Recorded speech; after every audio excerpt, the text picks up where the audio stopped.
अस्सलाम वालेकुम viewers, welcome to exploring पांडा। तो आज का हमारा डिस्कशन का टॉपिक है फोटो सिस्टम। ठीक है, तो यहाँ पे हम क्लास 11 बायोलॉजी के चैप्टर नंबर 11 बायो एनर्जेटिक का बड़ा ही इंपॉर्टेंट टॉपिक डिस्कस कर रहे हैं। वो है हमारे पास फोटो सिस्टम।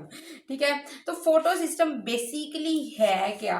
हमारे पास बेसिकली है क्या? ये सिंपल सा टॉपिक है जिसमें वो डिस्क्राइब करता है कि photo system is actually the combination of photosynthetic pigments. क्या बेसिकली होता क्या है कि फोटोसिंथेटिक जो पिगमेंट्स होते हैं ना, उनको क्लस्टर में अरेंज किया जाता है इन क्लस्टर। उस क्लस्टर को, ठीक है, नाम दे दिया जाता है फोटो सिस्टम का। ठीक है, तो फोटोसिंथेटिक पिगमेंट का ही ये एक कॉम्बिनेशन है। ठीक है, जो फोटो सिस्टम होते हैं, ठीक है ना। तो जो फोटो सिस्टम होते हैं उसके अंदर जो फोटोसिंथेटिक पिगमेंट होंगे, ठीक है ना, ये जो फोटोसिंथेटिक पिगमेंट प्रेजेंट है इन दीज फोटो सिस्टम्स, ये कौन कौन से हैं? क्लोरोफिल ए है, ठीक है, क्लोरोफिल बी है, उसके अलावा कैरोटीनॉइड्स। ठीक है, क्लोरोफिल ए, क्लोरोफिल बी और कैरोटीनॉइड जो होते हैं ये फोटो सिस्टम है। ठीक है ना, फोटो सिस्टम का पार्ट है। ठीक है, ये फोटोसिंथेटिक पिगमेंट है जो मिलके फोटो सिस्टम बनाते हैं। तो अभी हम यहाँ पे क्या फोटो सिस्टम को ड्रा करते हैं।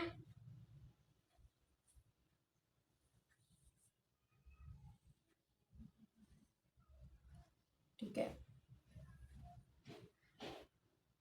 ये है हमारे पास फोटो सिस्टम। फोटो सिस्टम के अंदर मौजूद है, ये हमारे पास है एंटीना कॉम्प्लेक्स, जो मैं यहाँ पे ड्रा कर रही हूँ।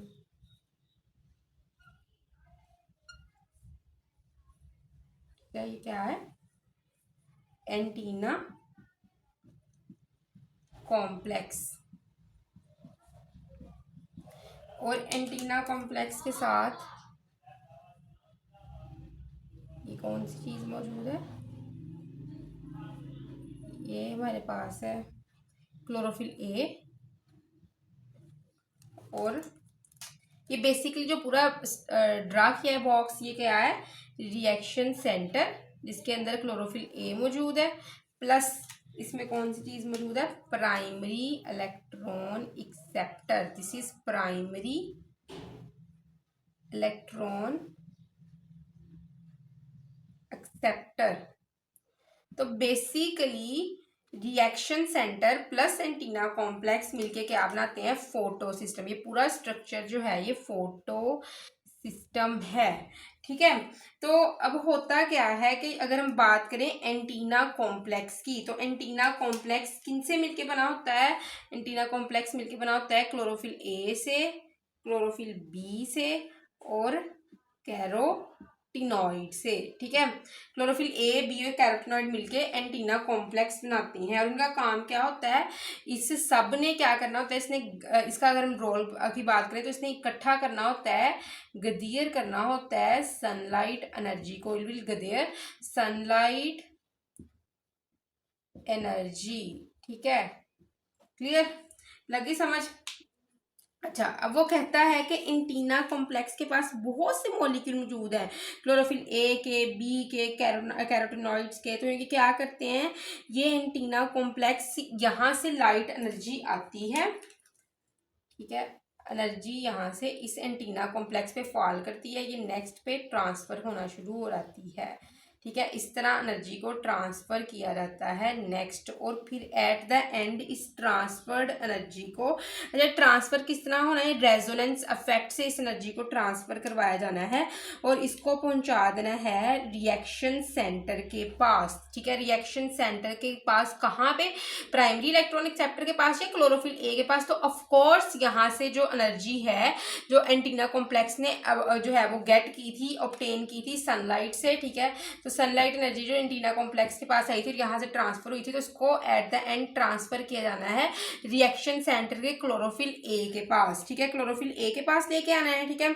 अच्छा, उसके बाद जो है क्लोरोफिल ए नेक्स्ट इसको कहाँ पे भेज देना है, इसने इसको नेक्स्ट ट्रांसफर कर देना है जो इसके पास पड़ा हुआ है, ये प्राइमरी इलेक्ट्रॉन एक्सेप्टर, ठीक है। क्लोरोफिल ए ने इसको नेक्स्ट ट्रांसफर कर दिया प्राइमरी इलेक्ट्रॉन एक्सेप्टर। तो अब क्या होता है कि जो ये प्राइमरी इलेक्ट्रॉन एक्सेप्टर होता है ना, इसने नेक्स्ट इसको ट्रांसफर करना है, इसको नेक्स्ट ट्रांसफर कर दिया जाएगा टू इलेक्ट्रॉन ट्रांसपोर्ट चेन। तो प्राइमरी इलेक्ट्रॉन एक्सेप्टर जो होता है ये इलेक्ट्रॉन ट्रांसपोर्ट चेन के साथ एसोसिएट होता है, ठीक है ना।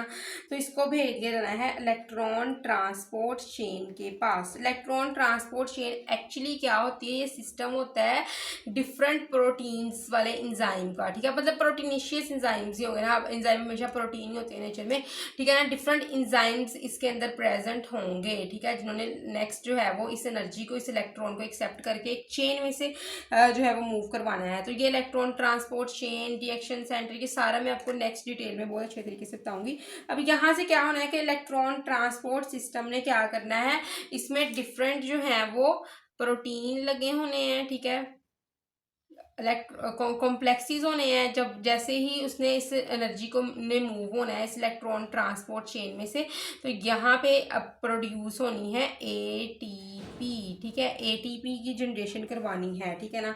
तो एटीपी की जनरेशन किस प्रोसेस से होती है, केमी ओस्मोसिस के प्रोसेस से। तो केमी ओस्मोसिस की डिटेल डिस्कशन मैं इसी जो है वो इसी टॉपिक्स में दूंगी, ठीक है ना, इसी चैप्टर का हिस्सा है केमी ओस्मोसिस। तो जब हम वो वाला टॉपिक पढ़ेंगे तो वो मैं डिटेल डिस्कशन आपको बता दूंगी, तो आप प्लेलिस्ट में जाके देख लीजिएगा, ठीक है ना। तो यहाँ पे क्या है कि केमी ओस्मोसिस के जरिए यहाँ पे एटीपी बननी है इलेक्ट्रॉन ट्रांसपोर्ट चेन से, ठीक है। तो लाइट एनर्जी बेसिकली अब्जॉर्ब की थी एंटीना कॉम्प्लेक्स ने, इसने इसको ट्रांसफर किया रिएक्शन सेंटर को, ठीक है, रिएक्शन सेंटर ने इसको जो है वो नेक्स्ट ट्रांसफर किया इलेक्ट्रॉन ट्रांसपोर्ट चेन को। इलेक्ट्रॉन ट्रांसपोर्ट चेन ने क्या हो गया, इसने इसको इससे एटीपी की जनरेशन, इसको यूज करते हुए एटीपी की जनरेशन करवाई है, ठीक है। तो यहाँ पे एट द एंड एटीपी की जनरेशन होनी है, ठीक है, क्लियर। तो ये काम था फोटो सिस्टम का। तो एटीपी की जनरेशन के अंदर बेसिकली जो चीज स्टार्टिंग बेस प्रोवाइड कर रही है, स्टार्टिंग जो हेल्प कर रही है, जो अपना हाथ दे रही है, वो फोटो सिस्टम ही है ना। अगर ये नहीं प्रेजेंट होंगे तो एटीपी कैसे बनेगी, क्योंकि इलेक्ट्रॉन ट्रांसपोर्ट चेन इस जो है वो प्राइमरी इलेक्ट्रॉन एक्सेप्टर के साथ एसोसिएट है, ठीक है ना, इसके साथ इसकी एसोसिएशन है, इसका राब्ता है। इसने प्राइमरी इलेक्ट्रॉन एक्सेप्टर ने इसको इलेक्ट्रॉन ट्रांसपोर्ट चेन को जो है वो एनर्जी ना देता, इलेक्ट्रॉन ना देता, तो यहाँ पे एटीपी कैसे बन जाती। तो ये एनर्जी यहाँ पे बनी है, वो बनी है with the help of this photo system, ठीक है। तो ये एक बहुत अहम रोल है फोटो सिस्टम का, क्लियर। तो इसके अंदर जो इलेक्ट्रॉन जो हमारे पास फोटो सिस्टम के इंपॉर्टेंट रोल क्या है, दो पार्ट्स थे, एंटीना कॉम्प्लेक्स और रिएक्शन सेंटर। तो एंटीना कॉम्प्लेक्स इसका है वो इनसे मिलकर बना हुआ है, क्लोरोफिल ए, बी और कैरोटीनॉइड्स के, और इनका काम है इन्होंने सनलाइट एनर्जी को इकट्ठा करना है और ट्रांसफर कर देना है रिएक्शन सेंटर को। रिएक्शन सेंटर का एक पार्ट है प्राइमरी इलेक्ट्रॉन एक्सेप्टर, इसने नेक्स्ट जो है ट्रांसफर कर देना है इस एनर्जी को इलेक्ट्रॉन ट्रांसपोर्ट चेन को, ताकि यहाँ पे एटीपी की जनरेशन करवाई जा सके। तो यहाँ पे दो टाइप्स हैं फोटो सिस्टम की, उसकी हम बात करते हैं।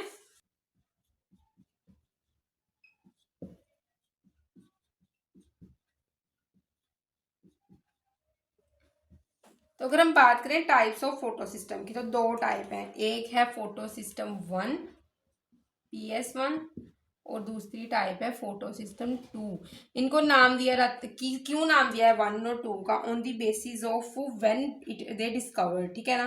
तो इनको इस तरह का नाम इनकी डिस्कवरी की बेस पे दिया जाता है। तो फोटो सिस्टम 1 पहले डिस्कवर हो गया, इसलिए इसको हम फोटो सिस्टम 1 का नाम दे दिया, और ये बाद में डिस्कवर हुआ तो इसको मतलब कि दूसरे नंबर पर डिस्कवर हुआ, इसलिए इसको नाम फोटो सिस्टम 2 का दे दिया गया है, ठीक है। तो अगर हम फोटो सिस्टम 1 की बात करें तो इसके पास क्लोरोफिल ए का मॉलिक्यूल होता है, जिसने मैक्सिमम जो लाइट एब्जॉर्ब करनी होती है वो 700 नैनोमीटर की करनी होती है। That's why it is also called as the P700, ठीक है, क्लियर। लेकिन जो हमारे पास फोटो सिस्टम 2 होता है, इसने जो लाइट एब्जॉर्ब करनी होती है वो ऑलमोस्ट इसने एब्जॉर्ब, अच्छा एक ऐसा क्लोरोफिल ए जो है वो फॉर्म है क्लोरोफिल ए की, जिसने एब्जॉर्ब करनी होती है ऑलमोस्ट P680 नैनोमीटर की light, that's why it is also called as the P680, ठीक है ना। तो क्लियर, ठीक है। तो आपको पता चल गया कि इस तरह इस जो है वो फोटो सिस्टम एटीपी की प्रोडक्शन में हेल्प करते हैं, ठीक है ना। तो आई होप सो कि आपको फोटो सिस्टम्स की समझ लग गई होगी, लेकिन अगर किसी भी किस्म का कन्फ्यूजन कमेंट सेक्शन में पूछ सकते हैं। थैंक यू सो मच, अल्लाह हाफिज़।